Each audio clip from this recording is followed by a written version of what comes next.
चलिए सीधे आज के टॉपिक पर आते हैं। अक्सर पैदल चलने या वॉकिंग को एक बहुत ही बोरिंग और साधारण सा काम मान लिया जाता है ना? बस एक जगह से दूसरी जगह जाने का जरिया। लेकिन आज हम जो साइंस डिकोड करने वाले हैं वो लिटरली माइंड ब्लोइंग है। वॉकिंग सिर्फ कुछ एक्स्ट्रा कैलोरी बर्न करने का कोई मामूली तरीका बिल्कुल नहीं है, बल्कि अगर दिन भर बैठे रहने वाली लाइफस्टाइल है तो ये एक पूरी तरह से scientifically backed full body regeneration tool है।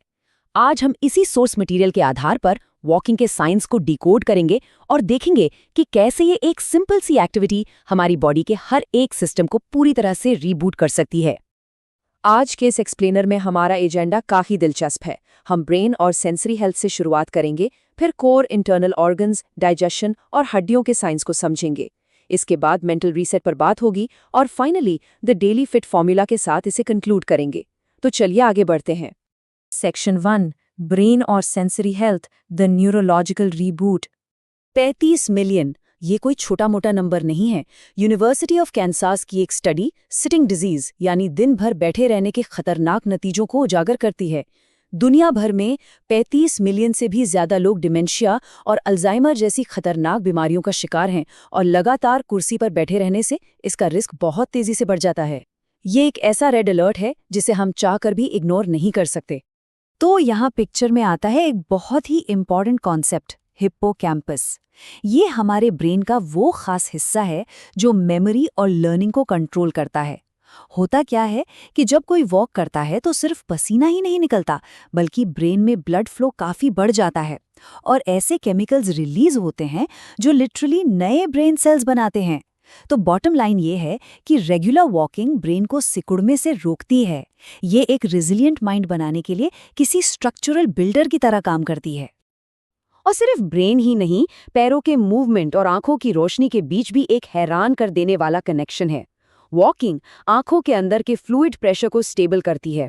कई बार हाई इंटेंसिटी जिम वर्कआउट्स आंखों में खतरनाक प्रेशर स्पाइक पैदा कर देते हैं, लेकिन डेटा साफ बताता है कि वॉकिंग एक नेचुरल पंप की तरह काम करती है।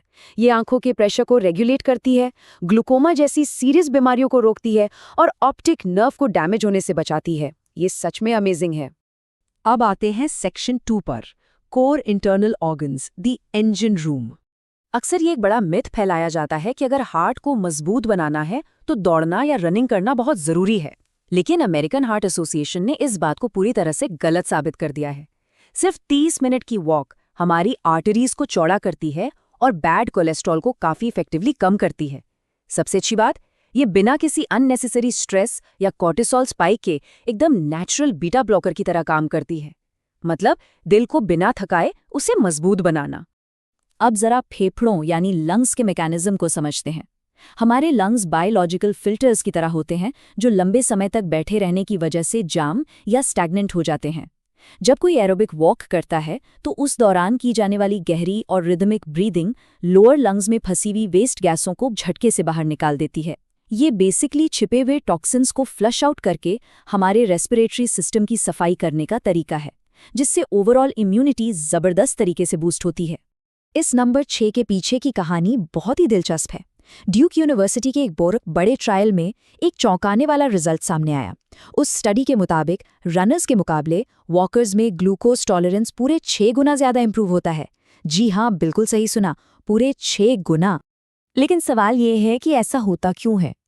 देखिए, स्प्रिंटिंग या रनिंग के दौरान बॉडी बहुत स्ट्रेस में होती है और वो शुगर को बहुत तेजी से बर्न करती है।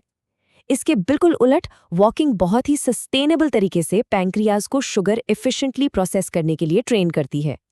इसका फायदा ये होता है कि बॉडी को कम इंसुलिन की जरूरत पड़ती है।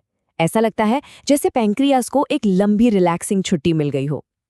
ये शुगर को सिर्फ बर्न नहीं कर रही है, बल्कि हमारे शुगर सिस्टम को सही तरीके से चलना सिखा रही है। आगे बढ़ते हैं सेक्शन 3 की तरफ, डाइजेशन और muscle toning, the internal flow. यहाँ एक और क्रूशल बायोलॉजिकल टर्म है, पेरिस्टाल्सिस। ये एक वेव लाइक मसल मूवमेंट है जो हमारे खाने को डाइजेस्टिव ट्रैक्ट में आगे धकेलता है।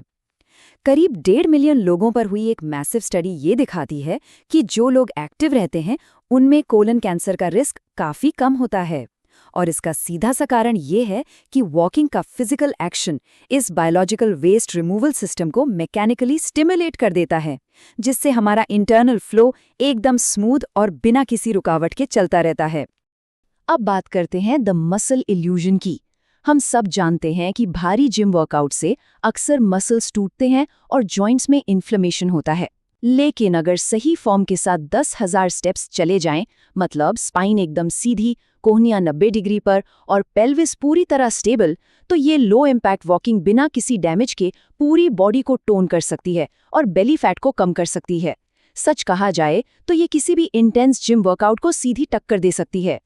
चलिए अब देखते हैं सेक्शन 4, हड्डियां और spine, the structural armour.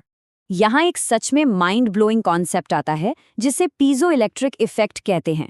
Running या हाई इम्पैक्ट वाली एक्सरसाइज कभी कभी बोन फ्रैक्चर का कारण बन जाती हैं। लेकिन वॉकिंग के दौरान क्या होता है, हर एक कदम के हल्के इम्पैक्ट से हड्डियों के अंदर एक छोटा सा इलेक्ट्रिकल सिग्नल जनरेट होता है। ये सिग्नल ऑस्टियोब्लास्ट्स नाम के सेल्स को एक्टिवेट कर देता है, जिनका काम है नए और मजबूत बोन टिश्यू बनाना। मतलब हर कदम के साथ हमारे स्केलेटन को बायोलॉजिकल आर्मर बनाने और ऑस्टियोपोरोसिस से लड़ने का सीधा मैसेज मिल रहा है। और अगर स्पाइन यानी रीढ़ की हड्डी की बात करें तो इसके लिए वॉकिंग किसी जादुई इलाज से कम नहीं है। एक बात याद रखिए, हमारी स्पाइनल डिस्क में कोई डायरेक्ट ब्लड सप्लाई नहीं होती। वो बिल्कुल एक स्पंज की तरह काम करती हैं। जब हम चलते हैं तो कदमों का मोशन एक नेचुरल पंपिंग एक्शन क्रिएट करता है। ये मोशन उस स्पंज जैसी स्पाइनल डिस्क को लगातार स्क्वीज और रिलीज करता रहता है, जिससे न्यूट्रिएंट्स अंदर सर्कुलेट होते हैं और बैक पेन नेचुरली ही हील होने लगता है। बहुत ही ब्रिलियंट मैकेनिज्म है ये। अब आते हैं सेक्शन 5 पर, the ultimate mental reset, chemical exorcism. यहाँ एक बहुत ही पावरफुल कोट है, डिप्रेशन एक मूविंग टारगेट को हिट नहीं कर सकता। इस एक्सप्लेनर के सोर्स में दी गई जर्नल ऑफ साइकियाट्रिक रिसर्च की स्टडी बताती है कि मेजर डिप्रेशन में भी सिर्फ 30 मिनट की वॉकिंग कॉर्टिसोल नाम के स्ट्रेस हार्मोन को पूरी तरह से फ्लश आउट कर देती है।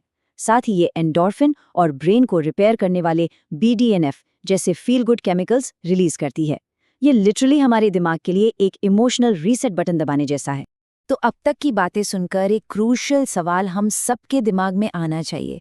अगर वॉकिंग बायोलॉजिकली इतनी ज़्यादा पावरफुल है तो इसे सही तरीके से करने का एग्जैक्ट साइंटिफिक ब्लूप्रिंट क्या है? क्योंकि सिर्फ फ़ोन में देखते हुए बिना किसी लक्ष्य के धीरे धीरे भटकने से तो ये सारे फायदे नहीं मिलने वाले। तो आइए देखते हैं एक पर्पस के साथ चलने का वो सॉलिड फॉर्मूला आखिर है क्या। Section 6, the daily fit formula, execution. यही काम आते हैं FIT वेरिएबल्स।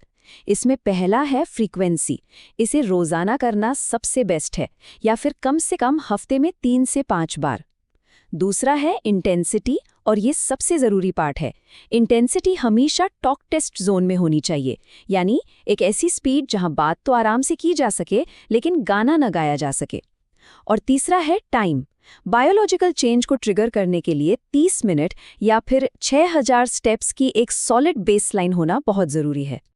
और इस फॉर्मूले को और भी ज़्यादा इफेक्टिव बनाने के लिए 3 सिंपल मल्टीप्लायर रूल्स हैं। पहला, वॉक पर जाने से पहले बॉडी को अच्छे से हाइड्रेट करना ताकि हमारा इंटरनल इंजन सीज न हो। दूसरा, कैलोरी बर्निंग रेट को 10% तक बढ़ाने के लिए अपने आर्म्स या हाथों को नेचुरली स्विंग करना।